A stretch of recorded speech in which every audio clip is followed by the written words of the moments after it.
Locked On Bama. We're going to talk about another big prospect that has set a commitment date, and it's coming up very, very soon. We'll talk about that for sure. We're also going to talk about the potential of beer sales at Bryant Denny. It sounds both awesome and dangerous. Jimmy and I will discuss. And we're going to talk about some more about the visitors coming in this weekend. It's going to be another big weekend at Alabama. So stick with us. We're coming right back with Locked On Bama.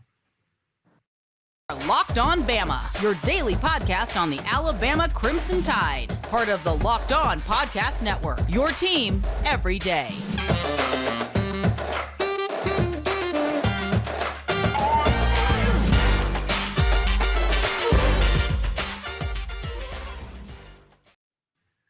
Hey, everybody, and welcome back into Locked On Bama. Luke Robinson, that's me. Jimmy Stein, that's him. Jimmy, how are you today? Super excited. You know, with football 7 weeks away and the first preseason game is 7 weeks from today, from the day we're recording, this is a great sports weekend. NBA Finals, Stanley Cup, U.S. Open, College World Series. That's all this weekend. Yeah, but I mean, I'm more fired up about recruiting than any of that stuff. Oh, and then there's that. This episode is brought to you by Rock Auto as I put up my kick butt graphic that I've copied and pasted onto here. Rock Auto, want to appreciate those guys. And also want to appreciate you for making us your first listen. You guys are the best. Thank you so much. As Jimmy gets all hoity-toity drinking that Starbucks right in front of me, knowing we don't have a Starbucks here in Alexander City, Alabama. What I Jimmy, did was I melted a Built Bar. I melted a Built Bar, and I'm drinking it out of the Starbucks cup. It came up with a Built Bar flavor. That would be cool. They have every other kind of flavor. I don't know why they wouldn't do Starbucks, but I mean, a Built Bar. But anywho, Jimmy, another big prospect has set a commitment date. This time it's Wilkin Formby. Boy, if there's ever a name that sounded like I'm big, strong, I'm kind of country, and I'm going to play offensive lineman for the University of Alabama, it's Wilkin Formby. And he just happens to be from Tuscaloosa. He's a big dude. Another, just giving you guys who are watching YouTube, it's sort of a graphic. It covers up me and Jimmy for the most part. There's Wilkin Formby. He's down to Alabama, Tennessee, Ole Miss, and Oklahoma. I think most people believe this coming down to Alabama and Ole Miss. And, boy, I would give Alabama the edge, wouldn't you? Yes, although I'm not convinced. I'm pretty sure this is Alabama, but he's had a very, very interesting recruitment because I followed a long time, sort of know of, and I'm friends with someone in his family. And I root for this kid. I was rooting for him before Alabama ever offered him for that reason. Very Tuscaloosa family. They're not just from Tuscaloosa. Most of you folks already probably know, he's in the members of his family on the Taco Casa franchise. So that's very Tuscaloosa. Grandpa not only played for Alabama, but is a big supporter of the program. So, and they're Alabama fans. They just are. But that doesn't mean that Wilkin wants to stay home. And this is a kid with good grades, a great kid. He's going to be a success in life no matter what he does, whether it's football or anything else. A lot of kids like to go off to college. Also, Alabama, even with all this ties to Alabama, wasn't the first school to recruit Wilkin. And there's all these things. So I'm not convinced it's Alabama, but I believe it will be Alabama. And if we're predicting today based on sources close to the program, sources close to Wilkin's recruitment, and my gut feel, based on all of that, I'm saying Alabama. But with 100% certainty, not just yet, because if you asked me 30 days ago, I would have probably leaned to Ole Miss.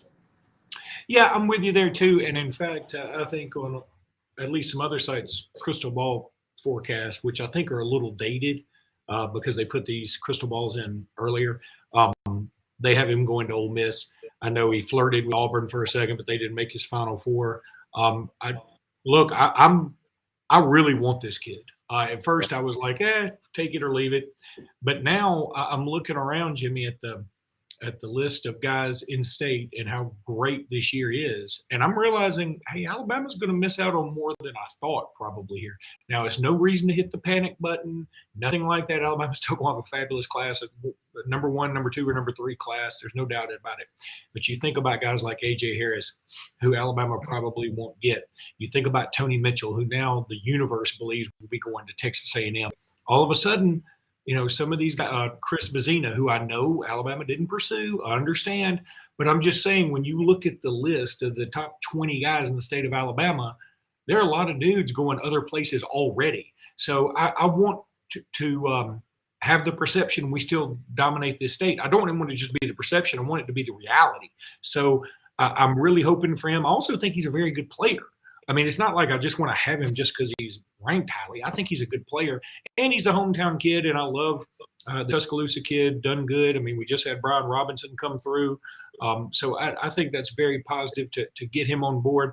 I just hope it happens. So, Jimmy, let me go ahead and tell everybody about Bet Online. It's your number one source for all your betting stats and sports info. Find all the latest sports developments, news, and odds, including this year's NBA basketball championships, the NHL conference, NHL Stanley Cup finals, the Major League Baseball stuff going on, and of course the fighting news from MMA and UFC, also football futures, college and pro.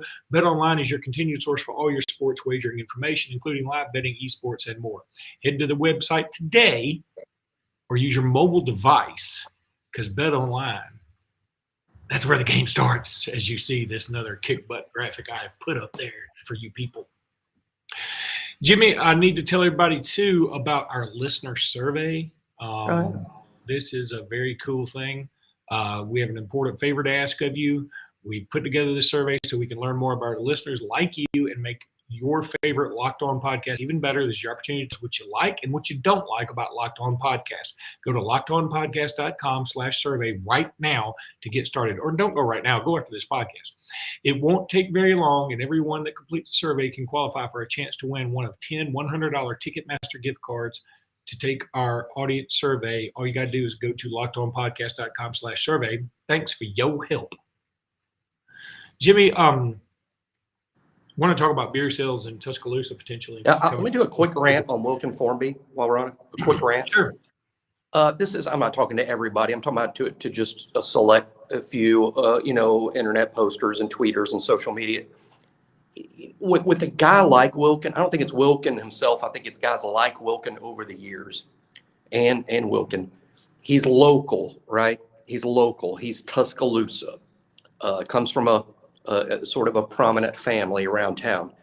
I think there's this idea in the fan base that they don't get excited about him. I think there's a lot of, I'm not sure how good this kid is. We probably had to take him.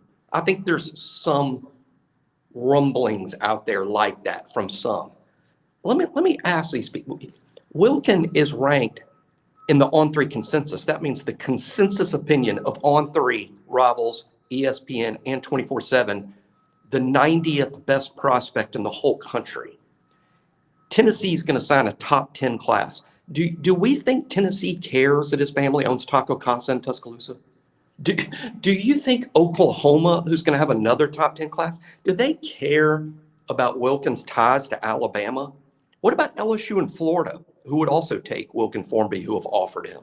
I mean, if Wilkin was from, let's just pick a state, East Texas, and was a 6'7", 300-pound tackle with his tape, with offers from Oklahoma and Tennessee, LSU, Florida, and Auburn and Ole Miss, would we be going, But there's something about when we see Tuscaloosa, Alabama as his hometown, there's something about that gets people shrugging their shoulders. Now, I'm not talking about everybody. I'm just talking about the cynics and people who just tend to grumble about everything, despite the fact they're living through the greatest dynasty in the history of college football.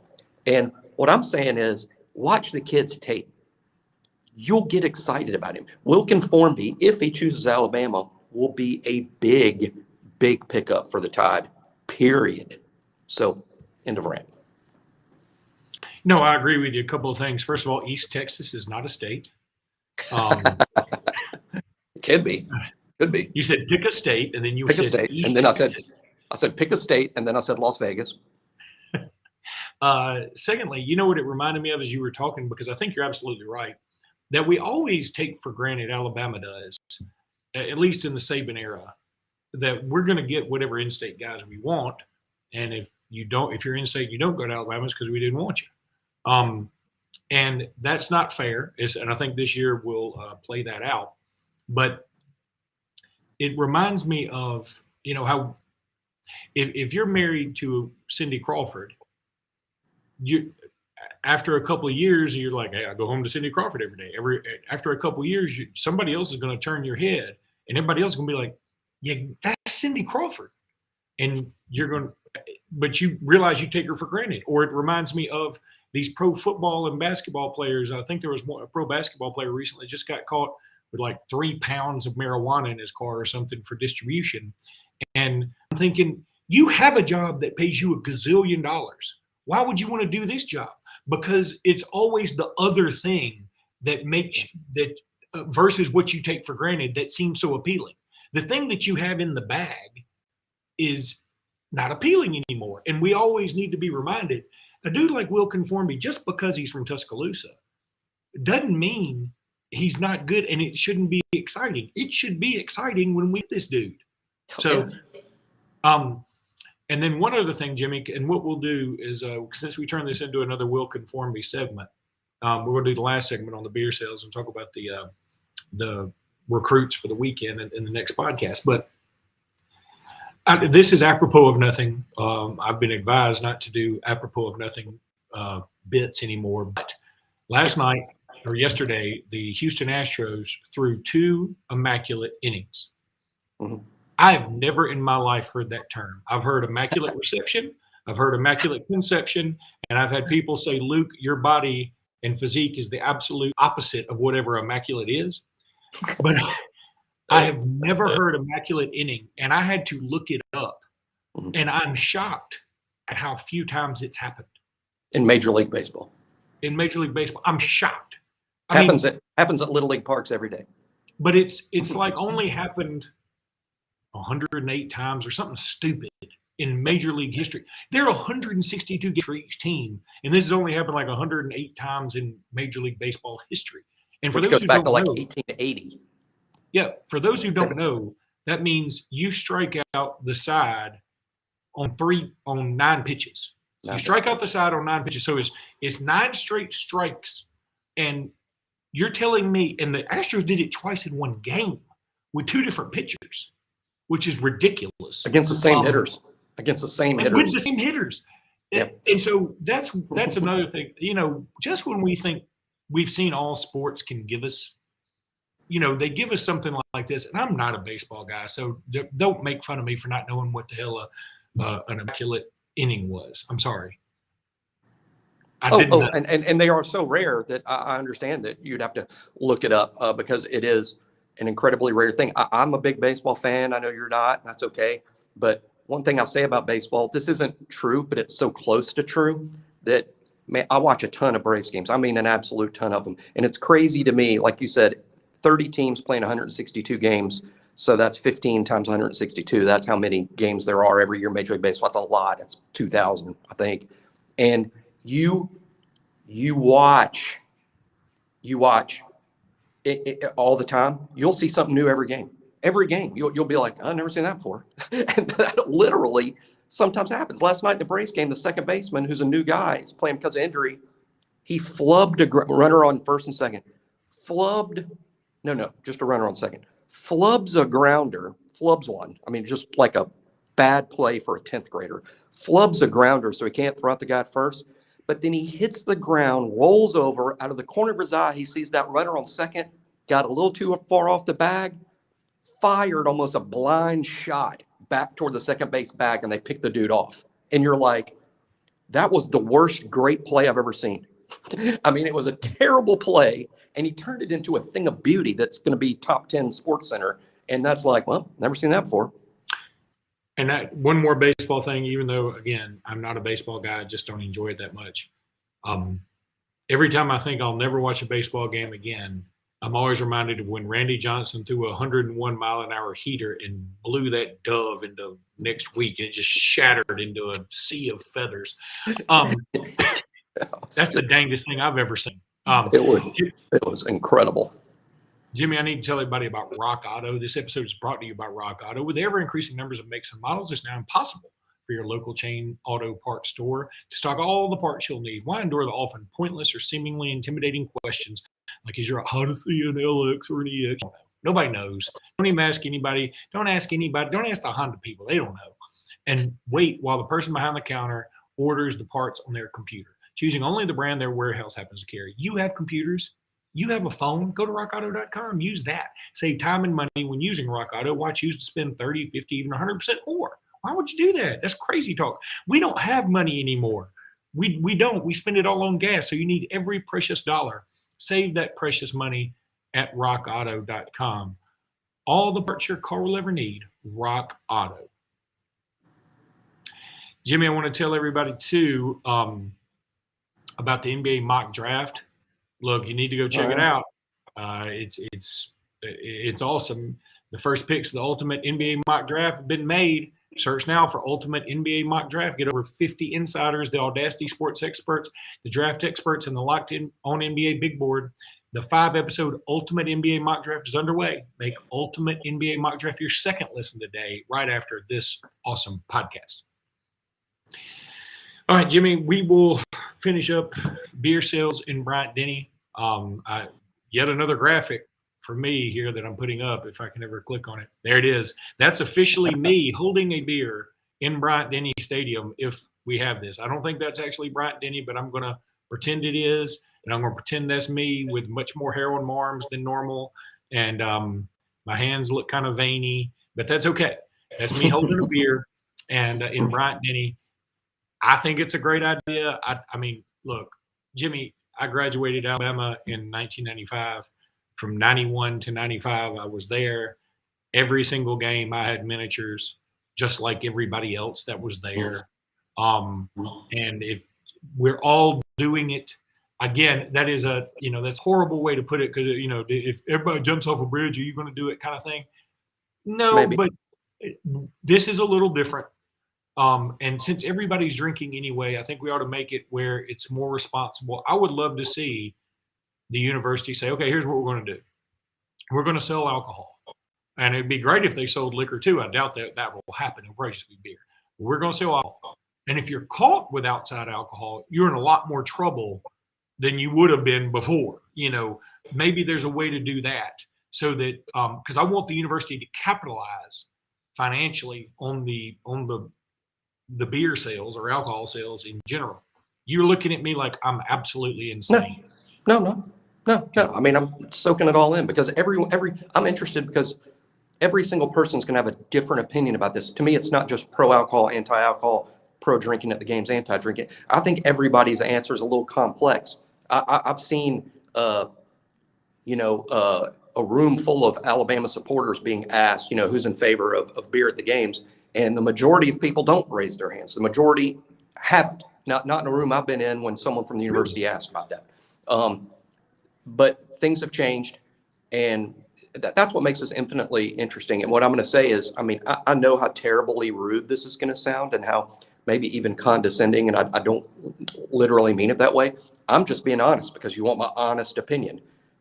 Look, I'm pro beer. Everybody knows this. I drink beer and other things. I do. I'm pro beer. You have beer in that Starbucks cup. There could be. And that's smart of me. But here's what I'm not pro. Drunk people. I like beer. Agreed. I don't care for drunk people. Then you throw in a football game that everybody cares about. Hell, there's this 1% out there shooting each other over games when they're not drunk at the stadium. I don't trust people, even Alabama fans, to not, for there not to be, look, whether I drink or not at the games, I pay, a lot of money for those tickets. I don't want my experience to be negative. Like, I'm not sure if I want to go to the games anymore because everybody around me is a big jerk now. And I'm going to cut you off for a second because here's what I want to say is the NFLizing of the college game. Yeah. And I've been to a couple of NFL games recently. I mean, if you follow this podcast, my son is a huge Philadelphia Eagles fan for absolutely no reason at all. And I took him to the Eagles-Falcons game last year. First of all, it's the first game of the year, was not even close to a sellout. Wasn't even. In fact, I think the day before. No, that's not right. Never mind. But it wasn't close to a sellout. Wasn't even near it. And beers flowing like wine. That's weird. And my thought was, and everybody was pretty rude to one another. Now, my son was wearing an Eagles jersey, but nobody said anything to him. No, but nothing like that. But there was some mild confrontation. And my point is, see, in the NFL, I think they've all come to the conclusion, okay, we're going to have games where we're going to have a lot of jerks that are drunk because we make a bunch of money that way. And this is professional football, and it's not really made for the little kids or a family of 5 to bring their 12-year-old, their 10-year-old, and their 6-year-old. But see, college football to me is that way. Right. Like that's the same reason I like playing Mercer. Because if you're a family of 4 right now, and let's say you make $80,000 a year, that's a dang good living, or it was about 3 months ago.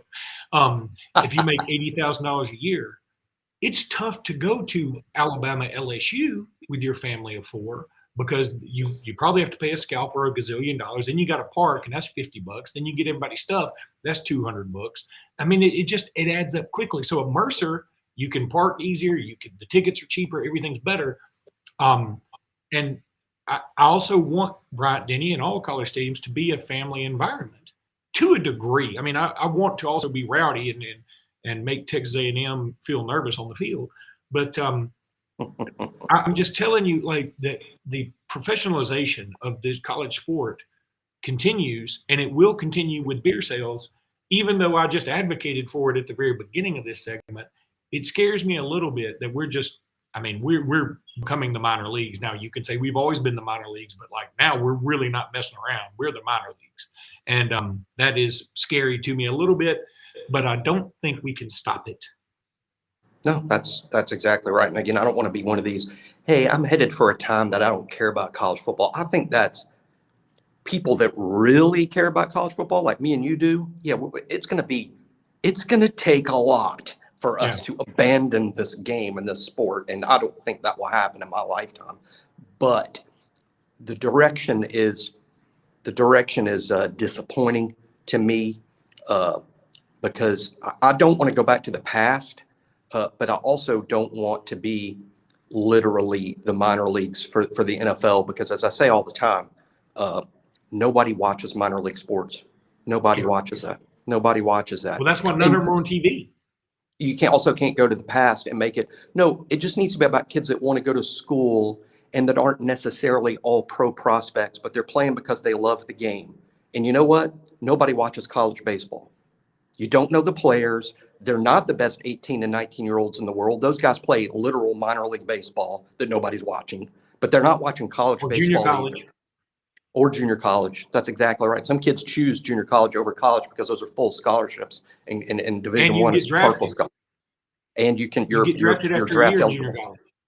That's right. You're draft eligible. So there are so many crazy rules that and you can be drafted even after 2 years of college. If you're 20, you're draft eligible after your 21st birthday, no matter what year you are in college, or you're draft eligible in junior college whenever, and you're draft eligible after high school. I mean, and then the international players is nothing but literal free agency when you're 16. And the rules are, it takes an agent to understand what all the rules are, but regardless of that, no one watches minor league baseball. No one watches college baseball. And we need to be careful with college football that it doesn't lose what's made it special in the first place. And it just won't be. I saw somebody post earlier today about a really tough schedule. And they're like, who cares if you lose 3 games in the future? You're still going to make the playoff. I about threw up. I just hate that we're turning towards 8-4 being a good year because it gets you in the playoff. And I'm like, I want to care a lot about every single game. And here's the deal, though. A lot of people will never dismiss that. And maybe in the future you can go 8-4. But at Alabama, it's going to be decades before every loss isn't treated like the Titanic hitting the Hindenburg. I mean, even when you can go 8-4, and us journalists like me and you're telling people Why are you panicking? We're so in the playoff. Why are you upset? Because we're used to being upset when Alabama loses. And It's I going to don't be. want to not. I want to be that way. Yeah, exactly. I want to be upset after Alabama loses because it means that we might be out.